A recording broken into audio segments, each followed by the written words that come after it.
The term great save has long been associated with the game of hockey, but a recent demonstration calls for all of us to think of the term in a different light. Heart Niagara and members of the Niagara Falls Cataract old-timers teamed up to show how to properly respond to a cardiac emergency. It's partly to do with Heart Niagara's celebration of February as Heart Month. And basically it's an awareness of when you have an incident of somebody becomes unconscious, you do not know what it is, and you're at a facility that's got a defibrillator, then there shouldn't be any hesitation. Somebody should just get down there, and if he's not breathing, in a matter of a few seconds, 10, 15 seconds of assessing, you should shout out, get the defibrillator, call 911.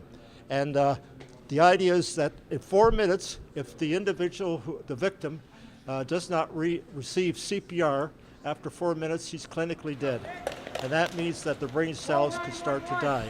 And the other advantage too is to get the CPR going, because that extends the time as far as when the defibrillator will be further effective.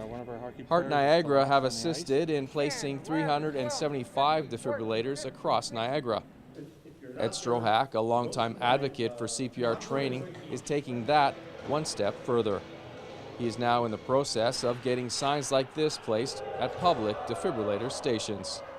We're encouraging to have these signs put over the defibrillators, which outlines in the one section of what takes place in the first few minutes after either a heart attack or a cardiac arrest or what have you.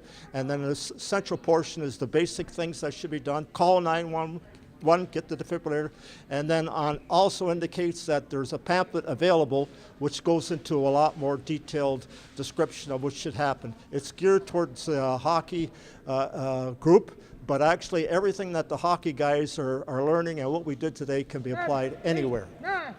Every second counts in an emergency situation, but knowing what to do when tragedy strikes requires training and a plan of action. Within minutes, our brain cells begin to die as well as our other organs.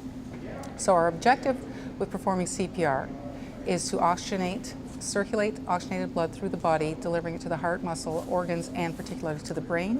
When we add a defibrillator to the rescue, what that does is it's a piece of equipment that searches for initial rhythms into sudden cardiac arrest, and it's designed to treat those rhythms. So hopefully when we add a defibrillator to our rescue, we can recognize one of those rhythms and stop it with a defibrillator and hopefully have great results in our rescue.